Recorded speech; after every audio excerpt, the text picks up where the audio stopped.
अस्सलामुअलैकुम वरहमतुल्लाहि वबरकातुहू। एक तरफ हजारों ख्वाहिशें हैं और एक तरफ कुल्लु नफ्सी ज़ाइक़ुल मौत, एवरी सोल शाल टेस्ट डेथ। ये वर्ड टेस्ट को क्यों इस्तेमाल किया गया है कि हर सोल को मौत का मजा चखना है। सिर्फ ये क्यों नहीं कहा गया कि मरना है?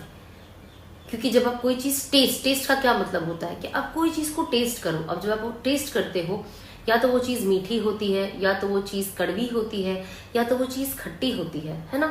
तो इसका मतलब क्या होता है? हमें क्या समझ में आता है इस आयत से? हमें ये समझ में आता है और हमें ये समझना चाहिए कि ये आयत हमसे ये कहना चाहती है कि हर इंसान की मौत उसके अमाल पे डिपेंडेंट है। इंसान अच्छा रहेगा, इंसान अच्छा करेगा, लोगों के लिए खैर करेगा, अल्लाह के हिसाब से जिंदगी जिएगा जो अल्लाह ने हमें कहा है, सुन्नतों को फॉलो करेगा, लोगों के लिए खैर करेगा, तो अल्लाह सुब्हान व तआला इंशाअल्लाह उसे ऐसी मौत देंगे जो मीठी होगी। और जब हम लोगों को परेशान करते हैं, लोगों के लिए तकलीफें पैदा करते हैं, लोगों के लिए बुराइयां करते हैं, लोगों के ऊपर तहमत लगाते हैं, अपने काम में ना इंसाफी करते हैं लोगों के साथ जो आपके लिए काम कर रहा है, लोगों के लिए डिफिकल्ट टाइम्स क्रिएट करते हैं और हमेशा किसी ना किसी की बुराई, तेरी मेरी, इसके घर में क्या हो रहा है, उसके घर में क्या हो रहा है, लोगों के पर्सनल मामले में दखल देना और कितनी चीजें हैं हराम कमाना, हलाल की तरफ ध्यान नहीं देना और बेहयाई, बहुत सारी चीजें आती है जो अल्लाह सुब्हानहू व तआला पसंद नहीं करता। तो जब इंसान अपनी मर्जियात के हिसाब से जिंदगी ऐसी जीता है कि वो सोचता है कि उसे कब्र जाना ही नहीं है और उसकी मौत ही नहीं है, तो जब उसको मजा चखने की बारी आती है मौत की, तो वो कड़वी होती है। अल्लाह हम सब की हिफाजत करे। अल्लाह हमको कहते हैं ना, एवरी सोल शाल टेस्ट डेथ। तो जब हम टेस्ट करें अपनी मौत को तो वो मीठी हो, सुकून वाली हो और आफियत वाली हो। हमें पता चल जाए कि अल्लाह ने हमारे लिए जन्नत के ही फैसले किए हैं। अब कब्र में जाके हमेशा की राहत, हमेशा की आसानी है।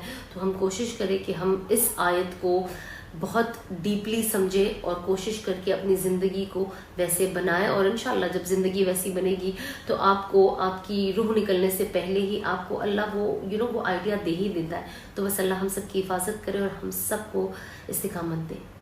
तो बस हमें कोशिश करनी चाहिए कि हम अपनी जिंदगी को बेहतर बनाए और अपने आप को ऐसे सारे फितनों से दूर रखे। अगर आप ऐसी कोई चीज देख रहे हो कि हो रही है, या आपको ऐसा लगता है कि मैं इस ये मेरे दोस्त का जो ग्रुप है, जब मैं यहाँ जाती हूँ तो मुझसे ज्यादा गिबतें हो जाती है, या मैं ज्यादा इंडल्ज होती हूँ लोगों का नाम रखने में। जो हम निक नेम्स रखते हैं ना, जो लोगों के लिए गंदे गंदे नाम रखते हैं और इंजॉय करते हैं उस नाम को सुनकर, तो हमको अगर ऐसा लगता है कि मैं इस ग्रुप में बैठने से शायद मुझसे ये गुनाह ज्यादा हो रहा है, अदरवाइज मैं ऐसी नहीं हूँ, तो आप कोशिश करें कि आप वो ग्रुप से अपने आप को हटाएं।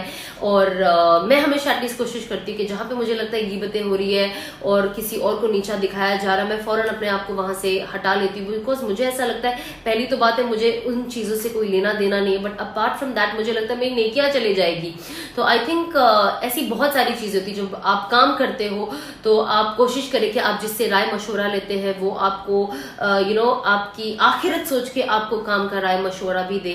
और आप हर चीज में जिस इंसान ने अपनी हर चीज में अल्लाह सुब्हानहू व तआला को आगे रखा, ट्रस्ट मी, वो इंसान हर तरीके से कामयाब है, दुनिया और आखिरत दोनों में कामयाब है। तो हमें दोनों की कामयाबी ढूंढनी है ना।